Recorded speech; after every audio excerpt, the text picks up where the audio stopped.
to buy. So the other person party is on the other hand is having, okay, I buy right to buy, so it is call option. So other party would be definitely on put option. No, these two are separate contracts. Call option contract, if one party is buying right to buy, he is paying paying the call premium, which means paying, sorry, minus. So that person who sells the call option right to buy, he will receive this premium, which is selling call. So if you are buying call, which means in order to buy this option to buy, you need to pay premium. And the other party who is selling the right to buy, giving up, your right to, giving up the right to buy, that you will be receiving the premium. So the next part is put option. Put option is right to sell, option to sell, right? So let me also show you its mechanism.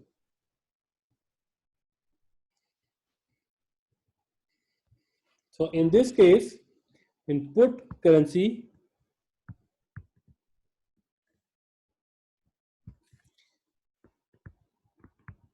seller will sell its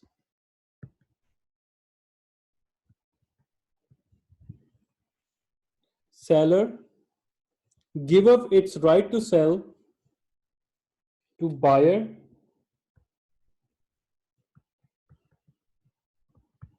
right now. I can just put right or option, one in the same stuff. Many students, they will be confused with the word right, so that's why I also wrote it down, the word option. So seller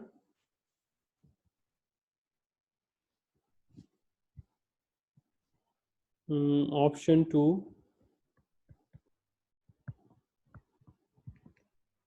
for example, this is 90 days. So seller will say that, okay, after 90 days, I would sell you $100,000 at 7 yuan per dollar. And remember, that is my option. I have the option to sell you or not. The buyer will say that, then I am at disadvantage.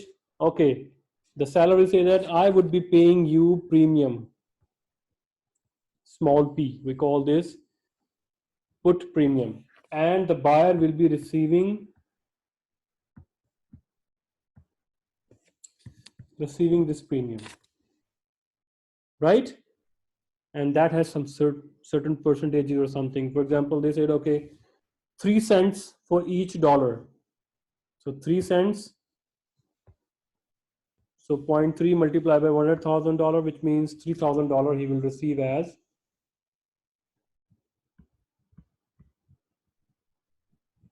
premium. Now how this, put option contract works. So at 90 days, what if the price is 6 yuan per dollar? Since the seller has initiated this contract, put option, right to sell, right? He has an option to sell or not. But since buyer received the premium, he has obligation from the seller. If seller say that I will sell you, he will accept. If seller says that I don't want to sell you, he will accept because he received the premium. So what if after 90 days, price of dollar goes down to 6? So you have in the contract, you mention it that I have a right to sell you at 7. So do you think seller will not exercise this right? He will say that, okay, since in the market, The spot rate is 6 in the, and I have a contract with you 7 yuan option, put option contract. So it's my right. So I would be selling you at 7. What is the option for buyer? He will be obligated, and if he don't want to buy, the seller can go to the court and can sell him at 7 yuan per dollar for $100,000 because he received premium. What if in the market it is 16 yuan a dollar after 90 days? The spot rate is 16 yuan a dollar, and you have a, and seller has a right, has option to sell, right to sell at 7.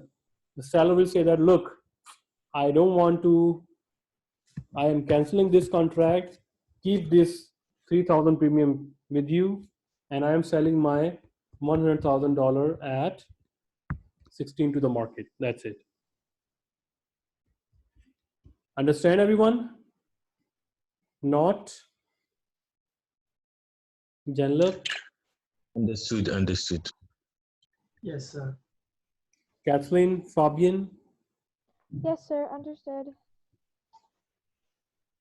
So remember, this is not like that here. This is a put, and here this is a call. No. If this is a put option, so one party has a right to sell, other party has obligation from the seller. If call option, let's again do the call option.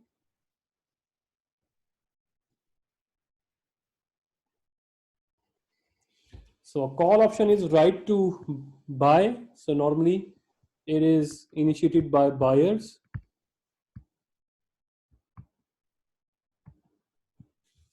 Right to buy or option to buy.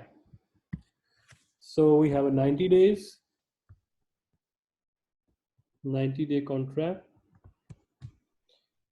The buyer says that I'm entering with the seller. Let me also write it down, call option. The seller will say that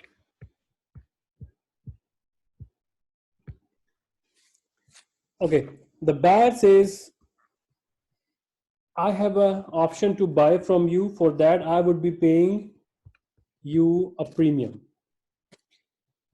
and I am entering in call option contract, and I will buy 7 yuan per dollar, $100,000. So what is buyer obligation? He has the option. He can exercise, he cannot exercise, he has the option. But for seller's perspective, he received this premium, so he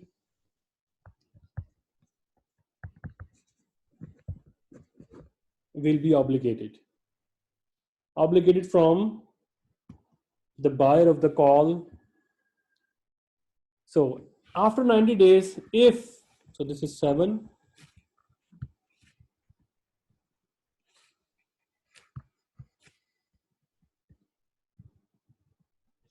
$7 a dollar.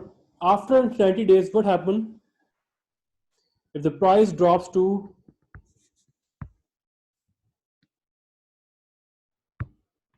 2 yuan per dollar, so it's cheaper for the buyer to buy from the market rather than from the seller.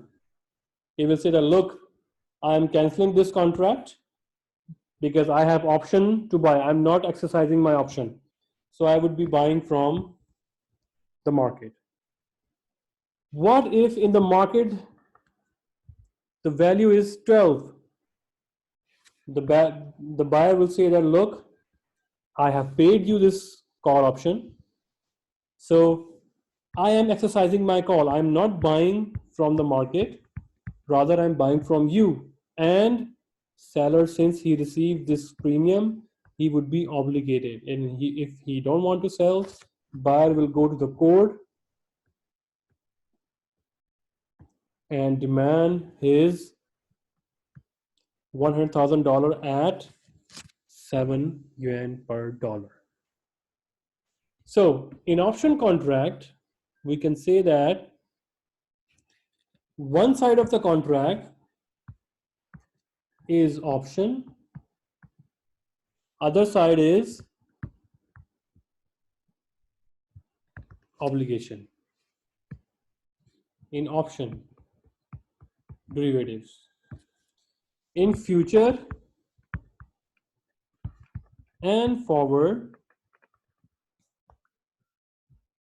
we have two sides. Both sides have obligation. Understand, guys? So this option depends. If you have a put option, so that person who buy put option, who buy the right to sell, he will pay the person who is having obligation. So obligation person will receive the premium. Wherever there is obligation, he will be receiving, and wherever there is option, he will be paying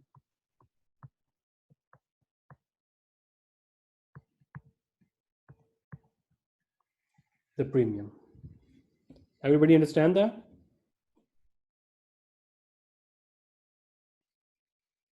If everyone understand that, then let's move Yes. forward. Haley, you understand? Yes. Good. Yes. Okay, for this international money market, let's have a 10 minutes break, and after that we will start from here.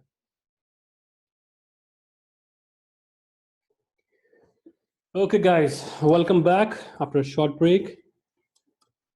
Okay, now let's move on to our next learning objective, that is, what are the international money markets? So money markets, we already know that money markets are that markets in which short-term funds are traded, or short-term loans are traded or bought, or you can apply a short-term loan from this market. But since the word international here, see, international, which means you are dealing with short-term loans but in different currencies. So corporations or governments need short-term funds denominated in currency different from their home currency. So the international money markets have grown because the firms, right, they need to pay for imports. Okay, maximum allowable limits is less than 1 year. Of course, no seller want to sell its machinery or whatsoever and expect that the buyer will pay him after 1 year. No, it's mostly cases in 90 days or 270 days. That's it. So it must has the interest rate, and that interest rate is lower. Why? Because we have a short term, less than 1 year loan, so that's why its interest rate is also lower. Plus, the firms may choose to borrow in one currency that is expected to depreciate against their home currency. So if in your home country interest rates are higher, so you can also go to international market or